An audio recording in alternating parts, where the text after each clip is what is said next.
Ay, nako. Tigil mo yung kaka-Facebook sa kaka-TikTok nyo. Bakit? Waste of time lang yan. May sasuggest ako sa inyo, masaya to. Anong masaya? Masaya. Masaya? Masaya game. Ito ang pay-to-earn game. Masaya game to. Oh, pero bago mo ito malaro, kiklik mo muna yung link na sa description box. Andun din sa pin comment. Nandun. Andyan. Oh, pagkaklik mo nun, syempre, pipindutin mo yung download. Download na. Diretso na yun. Oh, pagka pindot ang download, nandun ka na sa loob, di ba? Oh. Pag bagong user ka, syempre, kailangan mo mag-register. Tulad ko. Oh, tulad yung dalawa. Sa si coach. Oh, register, di ba? Sa register may nakalagay doon na phone number. Nalagay mo yung phone number mo. Okay. Tapos mag-aantay ka ng OTP. Yung OTP, one-time pin yun.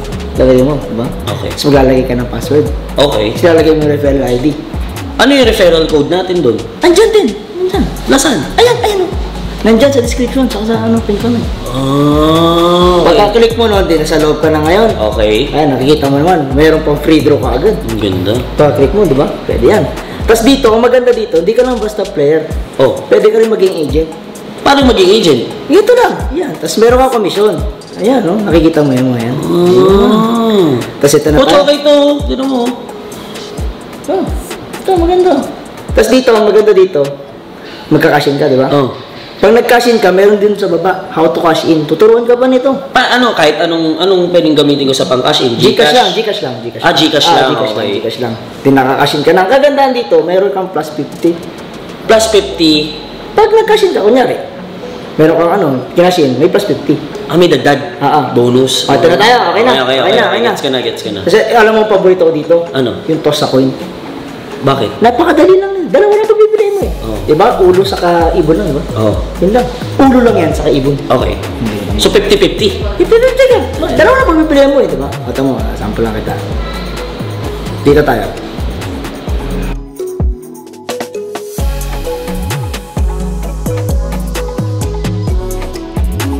Oh, ito ka?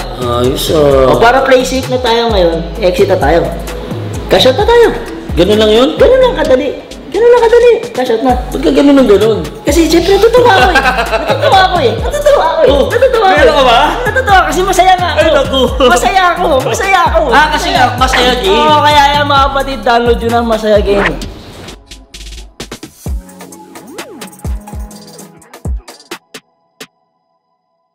$1,527. Yan ay ang dami ng vlogs na nagawa ko ng tuloy-tuloy simula ng January 2019. So bakit nga ba ako umabot na 1,527 days straight? Walang patid sa pagbablog. Yan ay dahil sa isang desisyon. At ang desisyon na yon ay ang mag-vlog na 1,000 days straight. Yes, 1,000 days straight. At yun ay nangyari noong January 2019 sa bahay. Wala na iba kundi ni Christian Palme. Let's go! Let's go! Hindi. Siya naalala mo yung araw na yun? 2019, January. Ang challenge ko sa sarili ko noon, 1,000 days straight, walang patid. So, kung ano naman yung iniisip kong content, actually hindi ko alam. Dahil for 1,000 days straight, hindi mo rin masabi kung ano talaga yung content na gagawin mo. Basta, ang challenge ko noon, 1,000 days straight. I really didn't care about the views. I really didn't care about kung ano yung mangyayari after 1,000 days straight. Pero nakafocus ako dun sa challenge na yon. And now, Chan, alam mo ba, 1,527 days straight na. Actually, pang 1,528 days na ngayon. Grabe. So, hindi ko rin alam na nalagpasan ko yung 1,000. Hindi ko alam kung kailan ko nalagpasan yung 1,000. Hindi ko rin na-celebrate na nalagpasan ko ng 1,000. I was just vlogging ng tuloy-tuloy without excuses. Alalaman ko na lang nung nag-add na ako ng mga number of vlogs, 1,000 plus na siya. Pero actually, na-lost track din ako kung kailan ba ako talaga naka 1,000 days. So, ngayon 1,528 days. Sa bakit ko to sinasabi? Chan, thank you so much. Pero naalala mo yung araw na yun? Oo, naalala ko. Nag-sleepover kami kila Christian nun. First time mangyari yun at doon ako nag-decide, January. Bakit January? Siguro dahil start of the year yun. Siyempre, part of it, nagkakaroon tayo ng New Year's resolution. So dahil umpisa ng taon yun, yung energy ko na gumawa ng something new and yung curiosity ko na what will happen if I become committed into something and kahit anong mangyari, hindi ko siya puputulin. So napili ko yung 1,000 days straight sa pagbablog. Hindi ko na inisip yung pagdadaanan or yung hirap. Basta nagsabi ako sa sarili ko, okay, 1,000 days straight, Period. Let's do it. So that was 4 years ago, and now, yun nga, 1,527 days, 28 days ngayon, itong vlog na to. Kaya, masaya ako na nung nag-decide ako na yung araw na yun, kasama si Christian nun, andito siya ngayon sa tabi ko. So guys, pag-usapan natin yan, kung bakit gusto ko i-share sa inyo to. Love you guys! 2004 nung una kami mangarap ni Papa bilang basketball player, at bilang basketball player kapag bata ka, isa lang naman pangarap mo kundi magpunta ng professional, which is PBA. 2004 hanggang 2010, tumagal yung ensayo na yon, and along the process, ang dami ko nakilala, mga naging kaibigan na sumabay sa ensayo na yun. At sa ensayo na yon, ang daming gumaling at naging varsity player sila. Kaya pagdating ng 2010, first year college ako, nagdesisyon ako mag-stop maglaro. Bakit? Dahil ginusto ko magturo. I fell in love with teaching, and yun ang isa sa unang desisyon, malaking desisyon na nagawa ko sa buhay ko. At noong 2010, nung pinili ko na magturo, ay nakapag-desisyon ako na mag-stop sa pag-aaral. Hindi ko sinasabi na pare-parehas tayo. Magkakaiba tayo, at yun ang personal na desisyon ko. And I'm not going against kung ano yung mga desisyon nyo sa buhay. But I'm telling you kung ano yung isa sa mga malalaking desisyon na ginawa ko sa buhay ko. And nung nag-stop ako, hindi para tumambay, hindi para gumawa ng mga kalokohan, pero nag-stop ako dahil meron akong gustong gawin na mahal ko, at inubos ko yung oras ko sa pagtuturo. Inubos ko yung oras ko sa pag-iensayo, at kahit wala masyadong estudyante sa unang 2-3 taon, ay hindi ako nagsisi sa desisyon na yun. 2010 ako nag-stop, 2011, isang estudyante, 2012 buong taon, naging 3, 2013, naging 10. Pero sa 3 taon na yon, kung iisipin ko mabuti, pwede na ako umayaw. Pero hindi ako umayaw. 2014, tumami at lumaki yung training camp ng Mavs Phenomenal Basketball. It was also the first time that I first earned my first million. Yes, kumita ako ng 1 million sa edad na 22 years old sa pagtuturo. Pero yung halaga na yon, hindi yun yung naging dahilan ko kung bakit ako nag-stop. Yung halaga na yun, hindi yung naging dahilan ko kung bakit ako nagdesisyon na gusto ko magturo at tumigil sa pag-aaral. It just came along the way. Dahil sa desisyon na ginawa ko at naging committed ako dun sa desisyon na yun, at hindi ko niloko yung sarili ko, talagang binigay ko yung 100% na oras ko sa ensayo, sa pagtuturo. And nung dumating yung panahon, after 4 years, it rewarded me. At sa mga sumunod na taon ay lalong grumabi ang achievement ng Mavs. Dumami ang estudyante, nagkaroon ng mga NCAA, UAAP students, nagkaroon pa ng professional players na naglalaro sa PBA, mga kilalang manlalaro. At dahil yun sa isang desisyon ulit na kung babalikan ko, ay pwede kong sabihin na walang pupuntahan, walang maniniwala at kalokohan. Pagdating naman ng taong 2018, dyan ako unang nag-upload ng vlog. Diyan ako unang nagsubok at naglakas ng loob na gawin na isang bagay na naman na hindi ako komportable.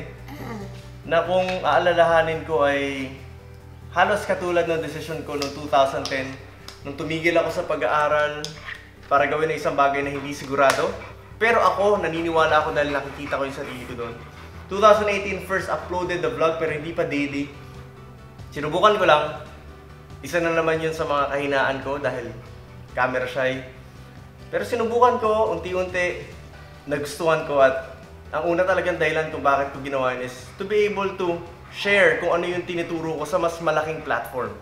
Kasi dati puro Facebook lang upload ko, puro short clips. Pero this time I wanna be able to explain kung ano yung tinuturo ko sa mas mahabang mga videos and sa mas malaking pagkakataon na mas maraming makapanood. So nag-upload ako sa YouTube. And siguro doon ko maumpisang sabihin na sinubukan ko maging vlogger. Sobrang daming achievements.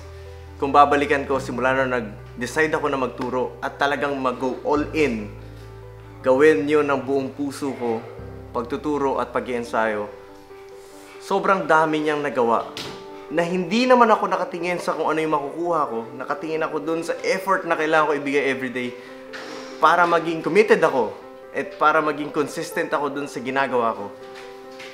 Kaya naman pagpasok ng 2019 ay panibagong desisyon ng buhay ko ang talagang nagbago ng lahat.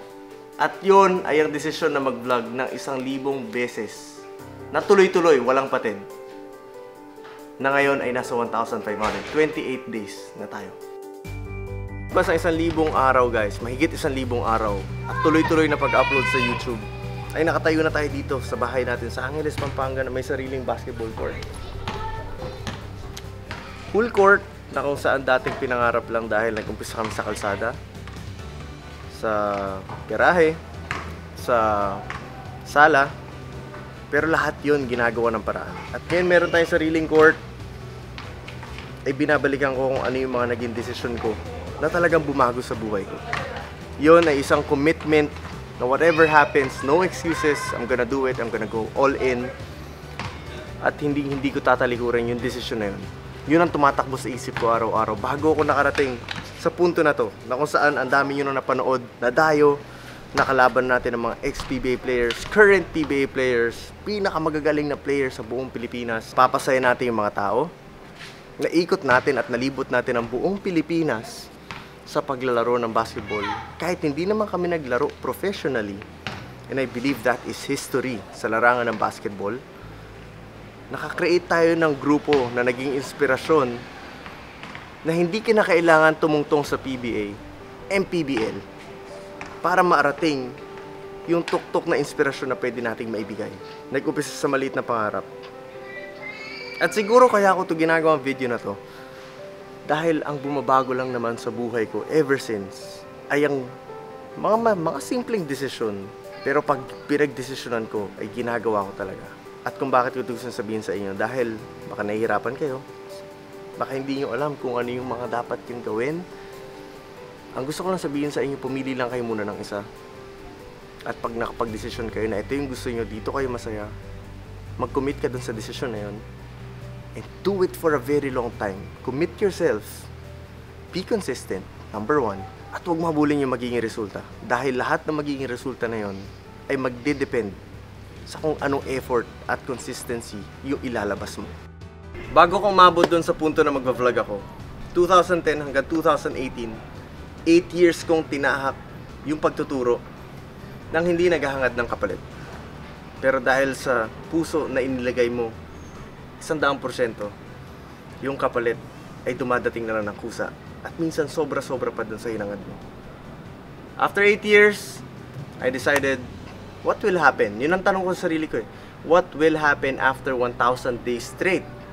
If maging committed ako dito sa bagay na to, if maging consistent ako sa bagay na to, if I take care of this one thing that I believe in, I believe that this one thing will one day take care of me. I think that's one of the messages na gusto ko sabihin sa inyo ngayon. Just pick one. And maging decided ka. It may not be 1,000 days straight. Pwedeng 100 araw lang muna. Pwedeng 1 buwan lang muna. Pero pumili ka ng isa na kung saan alam mong mahal na mahal mo yung ginagawa mo. At maging consistent ka doon, maging committed ka doon. Dahil nung nag-decide ako magturo noong 2010, wala pa naman masyadong training camp noon. And actually, para tumalon ka sa isang bagay na wala pa masyadong gumagawa or wala pang gumagawa, at bumuo ka talaga ng pangarap na one day nakikita mong lalaki at syempre makakasuporta sa pamilya mo, mahirap yun. Kaya yung suporta, huwag niyo masyadong asahan. Yung tiwala ng mga tao, huwag mo masyadong asahan. Ang importante, nakikita mo kung anong gusto mong gawin. Ang importante, kaya mong tumalon doon sa gusto mong gawin. And number 1 rule, just be committed and consistent. And lahat ng reward darating yan, huwag ka lang magmamadali. So after 4 years, nandito tayo ngayon sa bahay sa Angeles, Pampanga. After 1,500 plus days straight of uploading daily vlogs, napakalayo na nang narating at naabot ng mouse. Of course, not only because of me, but of course the people din na pumapaligid dito. Pero it started with one decision. Kayo, anong desisyon yung kaya mong ibigay sa sarili mo at kaya mong gampanan at kaya mong harapin araw-araw at hindi na pag-uusapan kung gaano katagal? At mas mangingibabaw yung paniniwala mo na may mangyayari sa'yo.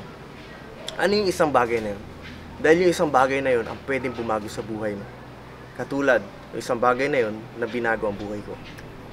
At bago ko tapusin tong vlog na to, binabalikan ko lang yung mga araw na talaga naging sobrang desidido ako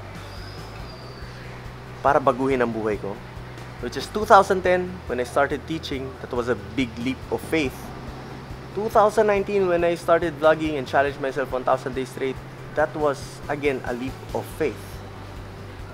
Kaya ako to sinasabi sa inyo dahil parang handa na ulit akong tumalon para sa panibagong yugto ng buhay ko na alam kong magiging malaking impact hindi lang sa akin, taong nakapaligid sa akin, at most especially kayo din, mga manonood, dahil gusto ko kayong isama din. So kung ano yung gagawin ko, medyo pinag-iisipan ko pa, inuunti-unti ko. Soon malalaman nyo, sa mga susunod na araw, pwedeng natigil yung vlogs, panandalian. I'm just going to recharge, realign myself with the purpose and mission na gusto ko talagang gawin. Why I started vlogging, why I started teaching. And kagaya ko, ano yung isang desisyon na yun na kaya mong harapin araw-araw? One decision that can change your life. This is Coach Mav, and may God bless you all.